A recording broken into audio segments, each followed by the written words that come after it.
ఈ వీడియోలో Navodaya 6th class admission entrance test కి సంబంధించి అప్లికేషన్ ను ఆన్లైన్ లో ఏ విధంగా సబ్మిట్ చేయాలనేది ఈ వీడియోలో పూర్తిగా డీటెయిల్ గా చూద్దాం. ముందుగా మనం దీనికి సంబంధించి అఫీషియల్ వెబ్సైట్ అయిన navodaya.gov.in సైట్ ఓపెన్ చేయాలి. ఈ సైట్ లింక్ అనేది వీడియో డిస్క్రిప్షన్ లో ఇవ్వడం జరుగుతుంది. ఈ సైట్ ను ఓపెన్ చేయగానే మనకి ఈ విధంగా కనిపిస్తుంది. ఇక్కడ మనకి స్టార్టింగ్ లోనే click here to submit online application అని చెప్పేసి ఇక్కడ అప్లికేషన్ లింక్ ఉంటుంది. దీని మీద క్లిక్ చేయాలి. దీని మీద క్లిక్ చేయగానే మనకి ఇంకొక పేజీ అనేది ఓపెన్ అవుతుంది. మనం డైరెక్ట్ గా ఈ పేజీని ఓపెన్ చేసినా సరే మనం ఈ అప్లికేషన్ ఆన్లైన్ లో సబ్మిట్ చేయవచ్చు. ఈ డైరెక్ట్ లింక్ కూడా వీడియో డిస్క్రిప్షన్ లో ఇవ్వడం జరుగుతుంది. మనకి ఇక్కడ అప్లికేషన్ సబ్మిట్ చేయడానికి కానీ అసలు ఈ ఎంట్రన్స్ టెస్ట్ కి సంబంధించి పూర్తి ఇన్ఫర్మేషన్ అనేది ఇక్కడ క్యాండిడేట్ కార్నర్ లో ఇక్కడ మనకి అవైలబుల్ గా ఉంటుంది. ఇక్కడ మనకి అప్లికేషన్ సబ్మిట్ చేయడానికి ఇక్కడే మనకి లింక్ ఉంటుంది. క్లిక్ హియర్ ఫర్ రిజిస్ట్రేషన్ అని చెప్పేసి ఈ రిజిస్ట్రేషన్ లింక్ మీద క్లిక్ చేయాలి. ఇక్కడ మనకి స్టార్టింగ్ లోనే ఇక్కడ మనకి ఇంపార్టెంట్ డేట్స్ వద్ద ఈ అప్లికేషన్ ఆన్లైన్ లో సబ్మిట్ చేయడానికి లాస్ట్ డేట్ అనేది సెప్టెంబర్ 16, 2024 ఈ విధంగా ప్రస్తుతం అయితే ఇవ్వడం జరిగింది. నెక్స్ట్ ఇప్పుడు మనం ఈ అప్లికేషన్ ఏ విధంగా సబ్మిట్ చేయాలని చూద్దాం. ఇక్కడ ఇటు పక్క వచ్చేసరికి ఇంపార్టెంట్ డేట్స్, నోట్స్, అదేవిధంగా ఇటు పక్క వచ్చేసరికి ఇంపార్టెంట్ ఇన్ఫర్మేషన్ వీటన్నిటిని మనం జాగ్రత్తగా చదవాల్సి ఉంటుంది. ఇవి రెండు అయిన తర్వాత నెక్స్ట్ ఇక్కడ మనం అప్లికేషన్ ఇక్కడ మనం సబ్మిట్ చేయడానికి ముందు మ్యాండేటరీ ఇన్ఫర్మేషన్ అని చెప్పేసి ఇక్కడ మనల్ని కొన్ని రకాల క్వశ్చన్స్ ఎస్ఆర్ ను అడుగుతుంది. వీటిని బట్టి అసలు ఈ అప్లికేషన్ సబ్మిట్ చేయడానికి ఆ విద్యార్థి ఎలిజిబులా కాదా అని చెప్పేసి ఈ ఇన్ఫర్మేషన్ బట్టి అర్థమైపోతుంది అనమాట. కాబట్టి ముందుగా ఇక్కడ ఏ ఇన్ఫర్మేషన్ ఉందనేది చూద్దాం. దీంట్లో ఫస్ట్ వచ్చేసరికి 2024-25 విద్యా సంవత్సరంలో 5th క్లాసు పాస్ అయ్యాడా ఆల్రెడీ అని చెప్పి ఇక్కడ ఎస్ఆర్ ను అడుగుతుంది. ఇక్కడ మనం ఆల్రెడీ పాస్ అయ్యాడు అని చెప్పిస్తే నాట్ ఎలిజిబుల్ అవుతారు. ఎందుకంటే ప్రెసెంట్ 2024-25లో ఆ విద్యార్థి 5th క్లాస్ చదువుతూ ఉండాలన్నమాట. అంతేకాని ఆల్రెడీ పాస్ అయిన వారు అంటే 5th క్లాస్ పూర్తి అయిన వారు అప్లై చేయకూడదు. కాబట్టి ఈ 2024-25 విద్యా సంవత్సరంలో 5th క్లాస్ చదువుతూ ఉన్నవారు మాత్రమే అర్హులు. ఇక్కడ కంపల్సరీగా నో అని చెప్పి ఉన్నవారే ఎలిజిబుల్ అవుతారు. అదేవిధంగా the candidate has already appeared in అంటే ఇదివరకే ఈ నవోదయ ఎంట్రన్స్ టెస్ట్ కి సంబంధించి ఆల్రెడీ ఒకసారి అప్లై చేసి ఉన్నారనుకోండి, అప్పుడు ఇన్ఎలిజిబుల్ అయిపోతారు వారు కూడా. ఇక్కడ ఆల్రెడీ నోట్ కూడా ఇవ్వడం జరిగింది. ఫ్రెష్ గా అప్లై చేసే వారు మాత్రమే ఎలిజిబుల్ అవుతారు. అదేవిధంగా హ్యావ్ యూ రీడ్ ఈ ప్రాస్పెక్ట్స్ వచ్చేసరికి అంటే ఇది నోటిఫికేషన్ అనమాట. ఇది ఆల్రెడీ చదివారా లేదా అని చెప్పి అడుగుతుంది. ఇది నో ప్రాబ్లం, ఎస్ కానీ నో కానీ ఏమి ఇచ్చినా ఏమవుదు. ఇక్కడ ఎస్ అని చెప్పి ఇవ్వండి. నెక్స్ట్ ఇది వచ్చేసరికి ప్రస్తుతం విద్యార్థి 5th క్లాస్ చదువుతుంటే ఆ విద్యార్థి ఏ జిల్లాలో చదువుతున్నారో సొంత జిల్లా కూడా అదే అవునా కాదా అని చెప్పి ఇక్కడ రెసిడెన్స్ డిస్ట్రిక్ట్ అడుగుతుంది. ఇక్కడ ఎస్ అని చెప్పి ఇవ్వాలన్నమాట. నో అని చెప్పిస్తే మాత్రం you are not eligible to apply అని చెప్పి వస్తుంది. కాబట్టి ఇక్కడ సేమ్ జిల్లాలోనే అంటే సొంత జిల్లాలోనే విద్యార్థి ఈ 5th క్లాస్ చదువుతూ ఉండాలి. నెక్స్ట్ ఈ అప్లికేషన్ లో మనకి స్టడీ సర్టిఫికేట్ ఒకటి అవసరం అవుతుంది. ఆ స్టడీ సర్టిఫికేట్ మీద హెచ్ఎం గారి యొక్క సిగ్నేచర్ తీసుకున్నారా లేదని చెప్పేసి ఇక్కడ ఎస్ ను అడుగుతుంది. ఇక్కడ కంపల్సరీగా ఎస్ అని చెప్పవాలి. నో అని చెప్పిస్తే కంపల్సరీగా సిగ్నేచర్ తీసుకోండి అని చెప్పేసి ఈ విధంగా మనకు చూపించడం జరుగుతుంది. కాబట్టి ఇక్కడ ఎస్ అని చెప్పి ఇవ్వాలి. Next whether the candidate has been promoted from class 4 and admitted to class 5 before 31st July 2024 అంటే ఈ 31st July 2024 అప్పుడు విద్యార్థి 4th క్లాసు ప్రమోట్ అయిపోయి అంటే 4th క్లాస్ కంప్లీట్ అయిపోయి 5th క్లాస్ లోకి అడ్మిట్ అవ్వాలి. అంటే ప్రస్తుతం 5th క్లాస్ చదువుతూ ఉండాలని అనమాట. అలా ఉన్నవారు ఎస్ అని చెప్పిస్తారు. వారు మాత్రమే ఇక్కడ ఎలిజిబుల్ అవుతారు. నెక్స్ట్ నో అని చెప్పిస్తే మాత్రం నాట్ ఎలిజిబుల్ అని చెప్పేసి ఈ విధంగా చూపిస్తుంది. ఇక్కడ ఎస్ అని చెప్పి ఇవ్వగానే అప్పుడు మనకి ఇక్కడ సబ్మిట్ ఆప్షన్ అనేది ఇక్కడ ఓపెన్ అవుతుంది. అంటే ఇక్కడ కంపల్సరీగా ఫస్ట్ వచ్చేసరికి నో ఉండాలి, రెండోది వచ్చేసరికి కూడా కంపల్సరీగా నో ఉండాలి, ఇంకా మూడోది వచ్చేసరికి ఇది ఎస్ ఉండాలి, నెక్స్ట్ 4th వచ్చేసరికి ఇక్కడ ఎస్ ఉండాలి, నెక్స్ట్ 5th వచ్చేసరికి ఎస్ ఉండాలి, అదేవిధంగా లాస్ట్ది కూడా ఎస్ ఉండాలి. ఈ విధంగా ఫస్ట్ 2 నో, మిగతావన్నీ ఎస్ ఉంటేనే ఆ విద్యార్థి ఈ నవోదయ అప్లికేషన్ సబ్మిట్ చేయడానికి ఎలిజిబుల్ అవుతారు. అదేవిధంగా ఆ విద్యార్థికి ఆధార్ నంబర్ ఉంటే ఎస్ అని చెప్పి ఇస్తారు. అప్పుడు ఎంటర్ ఆధార్ నంబర్ ఇచ్చేసేసి సబ్మిట్ మీద క్లిక్ చేయాలి. అదే విద్యార్థికి ఆధార్ లేదనుకోండి నో అని చెప్పి ఇస్తారు. అప్పుడు ఆ విద్యార్థికి సంబంధించి ఆ రెసిడెంట్ సర్టిఫికేట్ ని ఇక్కడ మనం అప్లోడ్ చేయమంటుంది. ఆ రెసిడెంట్ సర్టిఫికేట్ వచ్చేసరికి 50 నుంచి 300 KB ఈ మధ్యలోనే ఉండాలి. అంటే మినిమం 50 KB ఉండాలి. 50 KB కన్నా తక్కువ ఉండకూడదు. మాక్సిమం వచ్చేసరికి 300 KB ఉండాలి. ఈ విధంగా ఈ మధ్యలో ఉండే విధంగా ఆ రెసిడెన్సీ సర్టిఫికేట్ని ముందుగానే మనం రెడీ చేసుకుని ఉంచుకొని బ్రౌజర్ మీద క్లిక్ చేసి అటాచ్ చేయాలి. ఇది ఆధార్ నెంబర్ లేని విద్యార్థులకి ఈ విధంగా చేయాలి.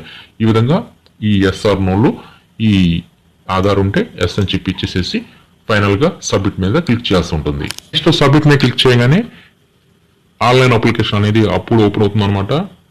ఇప్పుడు దీంట్లో ఇచ్చిన ఇన్ఫర్మేషన్ మొత్తాన్ని మనం ఇచ్చేసేసి ఫైనల్లో మనం ఈ అప్లికేషన్ సబ్మిట్ చేస్తే అప్పుడు పూర్తిగా మన యొక్క అప్లికేషన్ అనేది సబ్మిట్ అవ్వడం జరుగుతుంది. దీంట్లో ఏ ఇన్ఫర్మేషన్ అడుగుతున్నారని చూద్దాం. ఫస్ట్ వచ్చేసరికి సెలెక్ట్ స్టేట్ అంటే ప్రస్తుతం విద్యార్థి 5th క్లాసు ఏ స్టేట్లో చదువుతున్నారో ఆ స్టేట్ని ఇక్కడ సెలెక్ట్ చేసుకోవాలి. అదేవిధంగా ఆ విద్యార్థి ఆ 5th క్లాసు ఏ జిల్లాలో చదువుతున్నాడో ఆ జిల్లాని ఇక్కడ సెలెక్ట్ చేసుకోవాలి. నెక్స్ట్ ఇక్కడ క్రింద ఆటోమేటిక్ గా రెసిడెన్షియల్ స్టేట్ అదేవిధంగా డిస్టిక్ ఇవి రెండు ఆటోమేటిక్ గా పైన ఇచ్చాము, సేమ్ అవే వస్తాయి. ఎందుకంటే ఆ విద్యార్థి సొంత జిల్లాలోనే చదివి ఉండాలి కాబట్టి ఇవి రెండు సేమ్ వచ్చేస్తాయి అనమాట. వీటిని మనం మార్చకూడదు, మార్చామంటే ఇన్ఎలిజిబుల్ అయిపోతారు. నెక్స్ట్ ఇక్కడ మనం బ్లాక్ ని సెలెక్ట్ చేసుకోవాల్సి ఉంటుంది. ఇక్కడ ఈ అప్లికేషన్ అనేది క్రోమ్ లో మాత్రమే చక్కగా వస్తుంది. అదే ఫైర్ ఫాక్స్ లో అయితే ఈ బ్లాక్ అనేది కొన్నిసార్లు ఎర్రర్ వచ్చి ఓపెన్ అవట్లేదు కాబట్టి క్రోమ్ బ్రౌజర్ లోనే మీరు ఈ ఆన్లైన్ అప్లికేషన్ ని మీరు ఫిల్ చేయండి. ఇక్కడ బ్లాక్ సంబంధించి చాలా మంది ఇబ్బంది పడుతూ ఉంటారు. అలాంటప్పుడు ఏం చేస్తారంటే ఈ ఆన్లైన్ అప్లికేషన్ రిజిస్ట్రేషన్ లింక్ ఉంది కదా, దీంట్లోనే ఇక్కడ మనకి click here view block details of AP అదేవిధంగా తెలంగాణ ఇవి రెండింటికి సంబంధించి ఆ బ్లాక్ వివరాలు ఇక్కడ ఉంటాయి. వీటిని మీరు డౌన్లోడ్ చేసుకోండి. డౌన్లోడ్ చేసుకొని ఓపెన్ చేయండి. ఇక్కడ మనం ఈ డౌన్లోడ్ చేసుకొని ఓపెన్ చేస్తే ఇక్కడ ఏ ఏ మండలాలు ఏ ఏ బ్లాక్ కి చెందుతాయనేది ఇక్కడ మనకి డీటెయిల్డ్ గా క్లారిటీగా ఇవ్వడం జరిగింది. ఇక్కడ ఇది నేమ్ ఆఫ్ ది బ్లాక్, అదేవిధంగా ఇవి మండలాలు, ఇవి వచ్చేసరికి జిల్లాలో. అదేవిధంగా ఇక్కడ మనకి ప్రకాశం దగ్గరకు వచ్చేసరికి ప్రకాశం 1 అని ప్రకాశం 2 అని చెప్పేసి ఇక్కడ మనకి రెండుగా ఇవ్వడం జరిగింది. ఇక్కడ ప్రకాశం 1 అంటే ఏ మండలాలు వస్తాయి, అదేవిధంగా ప్రకాశం 2 అంటే ఏ మండలాలు వస్తాయి, ఆ మండలాలకు ఎదురుగా బ్లాక్ కూడా ఉంటుంది. కాబట్టి మీరు ఏ జిల్లాకి అయితే సంబంధించిన వారై ఉన్నారో మీ జిల్లాకి ఎదురుగా మీ మండలం చూసుకోండి. తర్వాత మీ యొక్క బ్లాక్ ఏముందనేది ఈ ఎక్సెల్ ఫైల్లో మీరు చెక్ చేసుకోండి. దాని ద్వారా మీకు ఈజీగా మీకు ఆ బ్లాక్ వివరాలు తెలుస్తాయి. నెక్స్ట్ ఇక్కడ మనం ఆ బ్లాక్ ని ఇక్కడ మనం ఇచ్చేస్తాము. ఇక్కడ బ్లాక్ ఇచ్చిన తర్వాత నేమ్ ఆఫ్ ది స్కూల్ అంటే ప్రస్తుతం విద్యార్థి 5th క్లాసు అంటే 2024-25 విద్యా సంవత్సరంలో ఏ స్కూల్ అయితే చదువుతున్నారో ఆ పాఠశాలని ఇక్కడ మనం టైప్ చేయాల్సి ఉంటుంది. నెక్స్ట్ ఇక్కడ నేమ్ ఆఫ్ ది క్యాండిడేట్ అంటే ఇక్కడ స్టడీ సర్టిఫికేట్ లో ఏ విధంగా అయితే విద్యార్థి పేరు ఉంటుందో సేమ్ అదే విధంగా ఇక్కడ మనం విద్యార్థి పేరు అనేది ఇవ్వాలి. నెక్స్ట్ ఇక్కడ మొబైల్ నెంబర్ కూడా కంపల్సరీగా ఇవ్వాలి, స్టార్ మార్క్ ఉంది. నెక్స్ట్ విద్యార్థి యొక్క డేట్ ఆఫ్ బర్త్ ఇవ్వాలి. ఇక్కడ విద్యార్థి యొక్క డేట్ ఆఫ్ బర్త్ అనేది May 1, 2013 అదేవిధంగా July 31, 2015 ఈ మధ్యలో మాత్రమే ఆ విద్యార్థి యొక్క డేట్ ఆఫ్ బర్త్ అనేది ఉండాలి. ఈ విధంగా ఉన్నవారు మాత్రమే ఈ ఆన్లైన్ అప్లికేషన్ కి ఎలిజిబుల్ అవుతారు.